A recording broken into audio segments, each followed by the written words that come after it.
د پولیس سروسز اف پاکستان د ګریډ 18 پولیس افسر رفعت الله خان چې کوم دی د هغه خدمات خیبر پښتونخوا پولیس ته حواله شوي دي.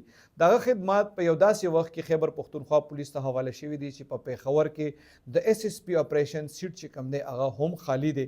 د حوالې سره چې کومه اعلامیه جاری شوې ده دا د ګریډ 18 پولیس افسر دی رفعت الله خان د په فیډرل کانسټیبلری کې ډیوټي کوله او هلته نه د خدمات بیګا چې کوم دی د دې نوټیفیکیشن مطابق خیبر پښتونخوا پولیس ته حواله شوي دي.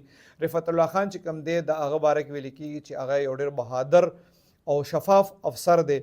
د هغه تعلق چې کوم دی هغه هم پیښور سره دی. هغه به ورځ نیمه کې په پیښور کې CPO کې بخپله حاضري کوي څنګه چې ما تاسو ته وویل تقریبا 15 ورځې وشوې چې د SSP اپریشن پیښور مسعود احمد بنګش ټرانسفر شوی ایز ا DPO مردان. د دغه ورځو نه د SSP اپریشن پیښور سیټ چې کوم دی هغه خالی دی. د هغې دپاره د DPO هریپور فرحان خان نوم هم اغشتی کېږي خو چونکې هلته الیکشن دی نو هغې نه مخکې 20-22 نومبر نه مخکې هغې دلته نشي راتلی. نو دې وخت کې مطلب دا دی چې رفعت الله خان د پیښور SSP اپریشن دپاره د هغې نوم چې کوم دی هغه هم د پولیس ذرایع چې کوم دي هغه طرف نه دا چلی.